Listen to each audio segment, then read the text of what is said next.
How's it going, everybody? Welcome back to another video. I hope you're enjoying these pillows as much as I am. Ever since I was about 13 years old, I've had a dream, and the dream was to complete a think week. I had this really vivid picture in my mind, which was something like this: go to California, get a hotel room all to myself, meditate literally all day, and then come out on the other side a completely changed man and with all the secrets of the universe.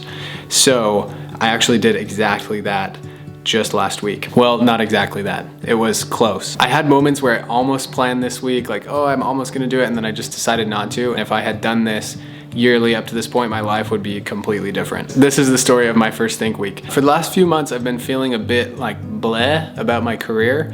I really am making good money for me doing what I'm doing. I enjoy it, but there was something missing and I didn't know exactly what it was. Every single day I wasn't waking up like, yes, I want to go to work and I want to do exactly what I'm doing. And I was worried that I was going in the wrong direction for my long-term goals. So I originally got this idea from Bill Gates, who does this every single year. He does it more for work purposes, like he reads all these articles and just kind of tries to think about the bigger picture of tech and where he's going to take Microsoft. He has his maid bring him meals 3 times a day. That's where I got the idea from, but I knew that the purpose of my think week would be a little bit different, and so I was okay with changing some of the rules. But anyways, I scheduled the trip. I let my clients know I'd be gone. I let my team know I'd be gone. I decided to do it in Edinburgh, Scotland, which honestly, I couldn't think of a better place to do it. The travel from London was super simple. It's a beautiful, beautiful city, and I was able to get a pretty affordable place to stay for a week where I was able to get everything done that I wanted to. So now let's talk about the rules I set for myself. My goal was to create enough stillness to get certain breakthroughs to happen. I knew that, inside of me there were answers to the questions that I was having, but I somehow was just going too fast in my life and doing too many things for them to actually come to the surface. So in order to make that a reality, these were the rules that I set for myself. Number 1 was no texting, emailing, or calling. Number 2 was no work. Number 3 was no setting an alarm. The 4th one was meditating every day. And then generally what I wanted to do was relax, go on long walks, go through old journals, journal, think, and I'd also written down a few books that I wanted to read. So I started on a Friday, and on Friday I woke up pretty early. I had to get to the train station early because I needed to check my bike in.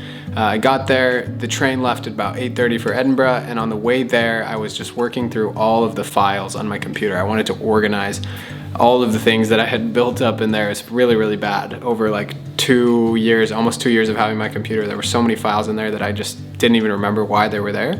And so I spent almost that whole train ride cleaning them out. Then once I got to Scotland, I kind of checked in, got settled, went on a long run, came back, and then went to bed that evening. So the next day I woke up, I had breakfast. I wanted to fast during the trip, so I started my fast right after breakfast. And that whole day I just spent time like journaling, processing, thinking through different questions about like why I was at this point in my life and what I wanted to do moving forward. On Sunday, I actually spent most of my day reading the Book of Mormon. I read the whole thing in one day. That's a goal I've had for a long time, so it was really cool to get it done. And again, it was a good way of just cultivating stillness. And once I finished it took me about 9 hours. I just spent the rest of the day journaling and thinking, kind of like processing through my childhood actually, and seeing, what's going on? Is there anything that I'm missing here? And Sunday evening and Monday morning is where things started to get really cool. I think at that point I'd been away from everything long enough that I could finally start to really make some breakthroughs. On Sunday evening I was going through old journals, thinking through old experiences, and I just went to bed kind of restless. But when I woke up on Monday morning, I was meditating, and the answer just became so clear. I had this huge breakthrough on Monday morning, and it was because I hadn't looked at my phone in a few days. I knew I wasn't going to look at it for a few days, and I knew like my only job here is to figure out what's going on, and that breakthrough was huge for me. So the rest of Monday I kind of took to process what I had realized in that breakthrough, just taking it semi-easy. I actually watched a movie that day. And by the way, everything I'm talking about was broken up by long walks, some that were like 2 hours long, some that were longer. The other thing that I should mention is that I didn't play any music. There was nothing going on in the background. It was just like me alone with my thoughts.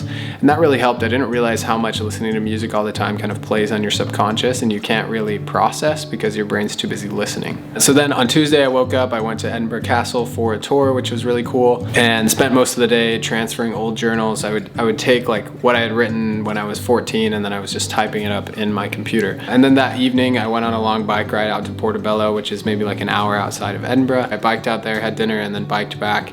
And I was sitting there just thinking like, okay, I had a really big breakthrough yesterday, but I'm still wondering about this work thing. I had kind of had some mindset issues around YouTube, what I wanted to do long term.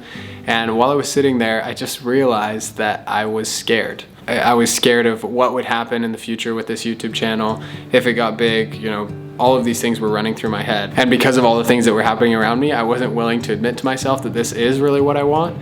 And instead I was just like self-sabotaging and saying, no, I don't want to do this, because making up all these reasons why. But in reality, I was just scared. And it's amazing how easily these things were coming to me when I wasn't worrying about these clients texting me or like having to check my email or doing all these other things. Like the realizations and the clarity were so clear within just a few days, because you know, everything, like I said, was inside of me. I just had to give it time to kind of bubble up to the surface. On Wednesday, I actually walked a marathon. I'll make another video about that, but it was really, really cool. That took pretty much the whole day. It was like 9 a.m. to 5:45 p.m. and then I just watched a movie after that and went to bed. On Thursday, I actually spent most of the day going through pictures on my phone, like old pictures and things that I screenshotted that I think are interesting and I wanted to refer back to, but that I've never referred back to. Like, why haven't I done that? And I went through, it was amazing. There's so many things I remembered that I had forgotten, and resources that I thought, oh, I can't remember that, but I had actually taken a screenshot of it 6 months ago, and I still am working on transferring them from my photo to my computer, or just like putting the information somewhere where I can find it in the future. But that was a really good experience. I definitely recommend that for anyone. So Friday was my last day. I spent most of it kind of doing the same things, just going on a walk, journals, working through the pictures on my phone. And around 4 or 5 p.m. I decided to turn on messaging again. Okay, it's over. This is the end of the Think Week. I just downloaded WhatsApp, so I'm gonna look at messages now. Overall, this was a 10 out of 10 experience. I really liked it because it was just enough leisure to kind of feel like a vacation, but enough work that I feel like really prepared to go work on the projects that I've decided are most important in my life right now.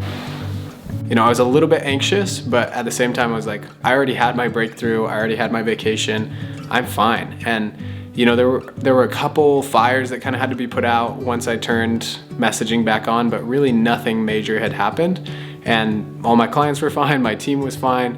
It was really, really cool to see that I don't have to be there every single second for things to be okay. And because of the week that I had just spent, I was able to handle all of those things actually really calmly, which was huge. So I have a full list of everything that I learned listed on my blog if you want to go check that out. But I just want to mention some of my absolute favorite things that I learned here in this video. Number one is that looking forward too much is a thief of joy.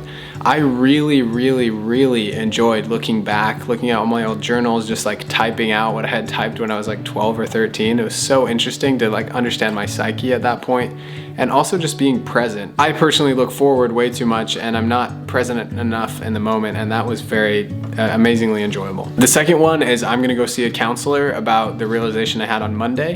It has to do with like mental health and some issues that I've had since I was a kid, and so I'm gonna go take care of it, and that's really, really exciting for me. Third one is that I'm gonna stay off social media for a while. I realized how little it added to my life. Like every single day I was going to Instagram and like checking these Instagram stories of people that I, you know, admire and I like what they're doing, but it's not necessary that I am involved in literally every single aspect of their life. And the last one is that it's so much easier to unplug than you think. I didn't think I'd be able to do a week. I was having second thoughts right before I left, and a week was nothing in the grand scheme of things, but it changed so much for me.